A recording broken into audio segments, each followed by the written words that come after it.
Hey guys, what's up and welcome back to another video. For today's scent, I'm still working on this Heretic Dirty Hinoki, and so far I'm about halfway through. And while I really enjoy the scent of this, so far it's really a no for me because it won't last past 20 minutes. And for me, I really just need my fragrance to last a lot longer than that. If you're new to my channel, well then welcome. My name's Melissa, and around here we just do pretty much any sort of beauty content. I upload twice a week, and on Wednesdays you'll find a bunch of random videos, but on Mondays we do a routine video. Every single Monday I upload a tutorial and an in-depth review of the eyeshadow palette of the week.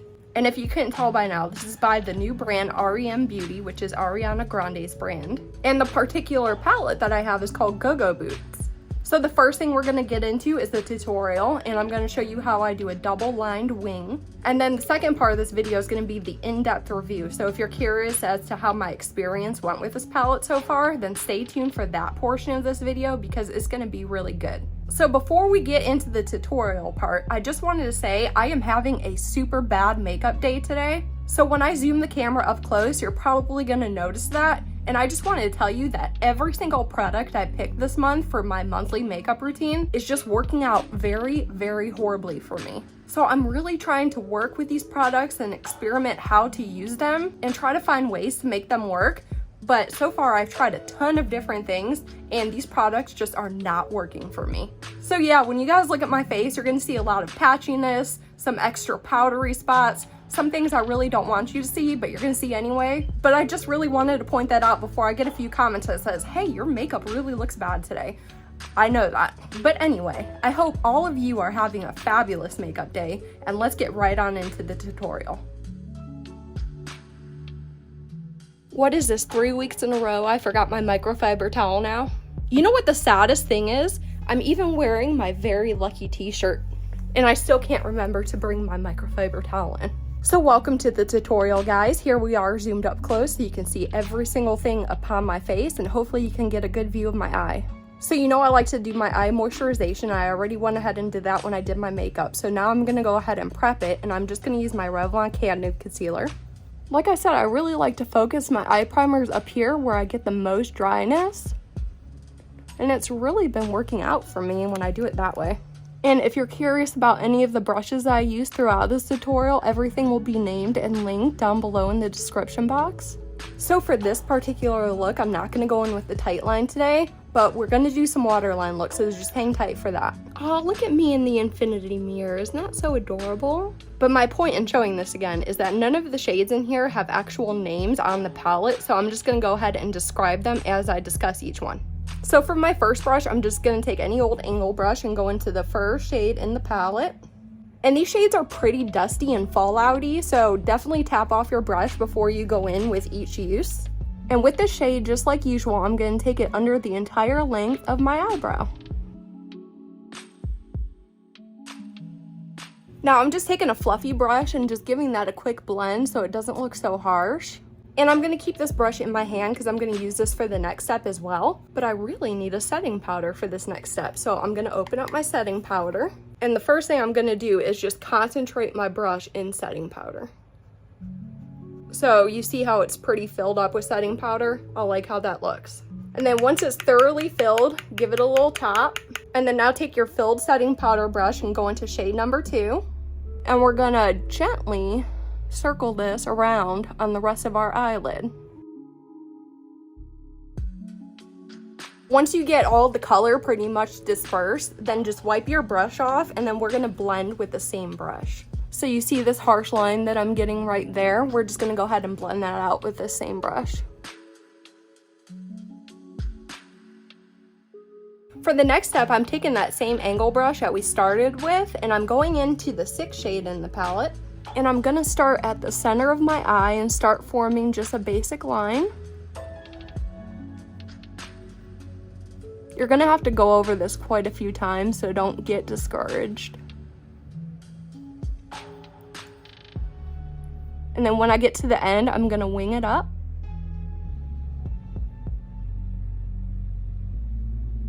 And I'm just gonna keep going over this line so it can really deepen up.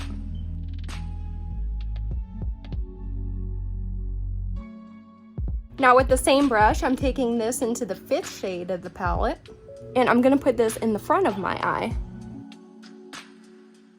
When you get to the center, just gently blend it together. By that, I just run this color over the purple a little bit. And then I get some purple on my brush. And then I gently pat the purple on top.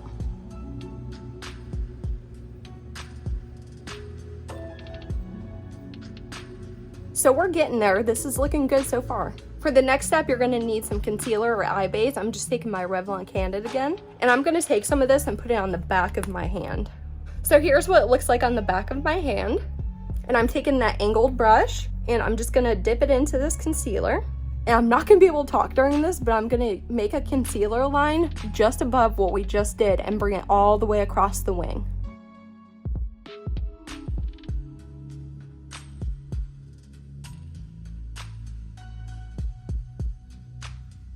Now, once you're done drawing your concealer line, you're gonna wanna give that a few minutes to fully dry down before you put any shadow on top of it. So I have a little fan. I'm just gonna use my fan and try to dry it down a little quicker. Okay, so I think my line's fully dry now, or just dry enough to be able to apply shadow on top. So again, with that same angled brush, this is coming in handy today. I'm going into the fourth shadow in the palette, which is the blue shadow, and I'm gonna put this on the outer half of the wing.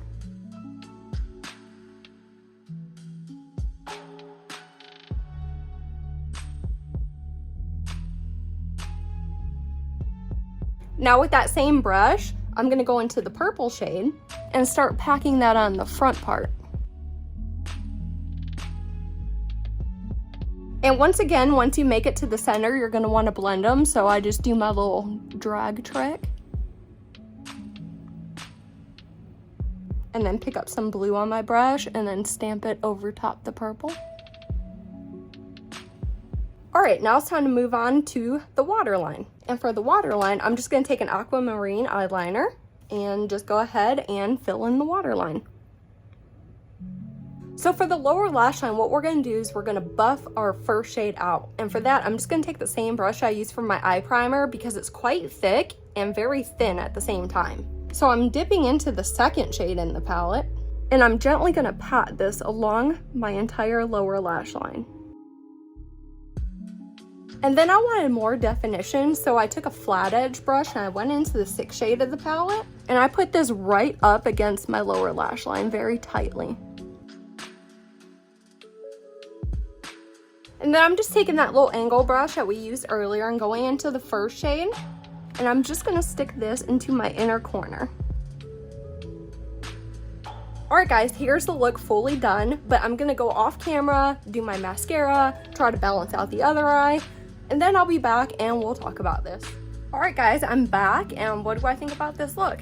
I personally think it's cute, and I try to find a look with this palette that I can use every single shade in. So I don't exactly think this is an everyday kind of look, but it can be if you want it to be. I had a lot of fun creating this look, and I think it's just fun playing with the shadows like this. And it's really fun to place shimmers in places where you usually don't place them.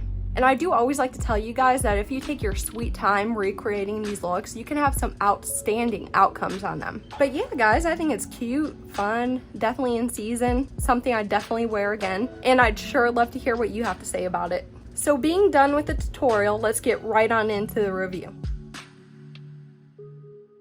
Hi guys, welcome to part 2 of this video, which is the review. And I know we just got done playing with this palette, but again, I want to tell you what it is. This is from r.e.m Beauty, and this is called the Go-Go Boots palette. And like I always start off, let's talk about the packaging. Now, do I even have to say that this is my favorite type of packaging? I love the hard plastic shell casings because they're really protective of the shadows and they look cool. But this one in particular is kind of like an oblong oval shape. And if I hold it this way, you'll see that it's quite convex, so you may find difficulty in storing this because it's not going to be very easy to stack. Now here's our color story. We get 6 different shadows in here, and this is an eyeshadow palette. So there are no pressed pigments in here, so you don't have to worry about any of that. And each shade in here weighs 1.32 grams, which is an above average amount of eyeshadow per pan. And if you ask me, there's kind of an unbalanced formula in here. Even though there's 6 shades, you're only getting 2 formulas. You're getting 1 matte and 5 shimmer shades. So first, let's talk about the matte shadow. It's quite thin in texture. That's the first thing I want to say about it. It layers well upon itself, so when you're trying to build it up, there's no problems there. It does apply the same shade on my eye as it looks in the pan. And like I quickly mentioned, it is a buildable formula. So as soon as you apply it to your eye, you're not going to get direct intense pigment. You're going to have to spend some time building it up to get to the intensity that you desire. Now let's move on to the shimmer formula, where you're going to find the most variety in this palette. Now each shimmer in here kind of feels a little bit cream-like. And I also want to say that there's some unrefined, unmixed mica particles in here that kind of do have some significant fallout. So when you're working with them, some of the mica may fall upon your cheek and it's kind of difficult to dust away. The bases in here are a mix between sheer and pigmented. It just depends on the shade you pick up. And I also attempted all application methods with the shimmers. I tried my finger, a damp brush, and a dry brush. And it didn't matter which application method I used, they all came out the same. So you can use any way that you want and they all apply with just the same. So right now I'm going to throw up some quick swatches of this palette so you can see how every shade looks swatched out.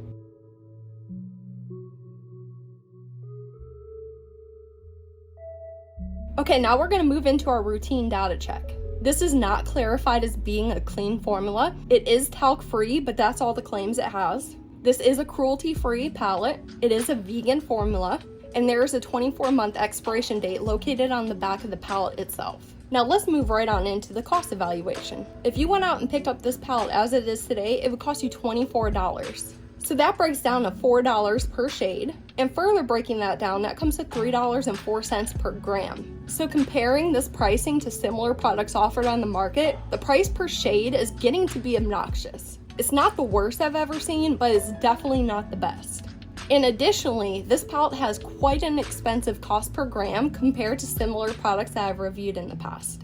Now, if I ever find any cool facts about a palette, I always like to talk about it here, so here's where I'm going to insert them. So my favorite thing to find is the creative inspiration behind a palette. And the creative inspiration for this one is Ariana's signature eye looks. So I guess this is some of the shades that she frequently uses, and I thought that was pretty neat. And I've always been curious about why this shape and this componentry. And she personally chose this shape because she wanted it to look like some kind of communication device from space or the far, far future. And the last thing I wanted to mention about this palette is that the brand actually held an independent research study on this. And I think there were 29 people involved. And you could actually look at the results of the study and see how well this performed. So now we're going to move on to the most opinionated part of this video, which is my recommendation. So the first 4 hits that I always like to make: patching, creasing, staining, blendability. As far as patchiness goes, I had none with these shadows. As far as creasing goes, I wore this look for 7 hours and I didn't experience any sort of creasing. I didn't get any sort of staining whatsoever with these shadows. And I found that each shade was very, very easy to blend out. All the shades included in this palette gave me a bunch of kickback, and I definitely had a lot of fallout on my face, especially from this deep purple right here. I didn't find any redundancy in any of the shades. I didn't find any dead shades or anything like that. I thought this color story was quite unique to my collection. Now, as far as my recommendation goes, I personally really like this and I thought it performed well, but I'm kind of on the fence about recommending it. So you can just say I'm betwixt, and I'm going to give you 3 reasons why I feel that way. My first reason is a pro. So the pro of this palette is, of course, it's just a very unique color story. You usually don't see palettes that look like this. And although it looks kind of odd, it's still functional. And I think that's pretty cool, and I really like having this as part of my collection. Now, my second reason is a con. And I found that this palette is not beginner friendly. There's definitely an unbalanced ratio in here. There's no neutral shades. There's no deepening shade. There's no nothing like that to really give you an outline of any sort of look. You're gonna have to really spend a lot of time, effort, and thought creating your looks from this palette. So if you're a beginner, this is something you're probably not gonna wanna get yourself into right away. And my third reason is also a con, but it kind of fits in with number 2. Like I said, there's only one matte in this palette. And the only matte that you get is a very bright pastel shade. So you're either gonna have to get very, very creative with this matte, or you're gonna have to use shimmers in ways that you're not ready to. So if you're a little uncomfortable with the ratio in here, that's definitely a con. So I'm sorry guys, I can't really recommend nor discommend it, but just know that I personally like it, and if you feel the same way towards palettes that I do, then I'm sure that you'll enjoy it as well. But if you listen to the reasons why and you're kind of like, yeah, I'm not so sure about that, then you probably won't enjoy it. And I think this palette is quite expensive for you to really not enjoy it. So just keep that in mind, and just know there are plenty of other eyeshadow palettes out there that will suit your taste. But that is all I have for today's video, and I hope you enjoyed it and found it helpful. And if you did like it, please give me a giant thumbs up. And if you didn't like it, just hit that thumbs down button. And until next time,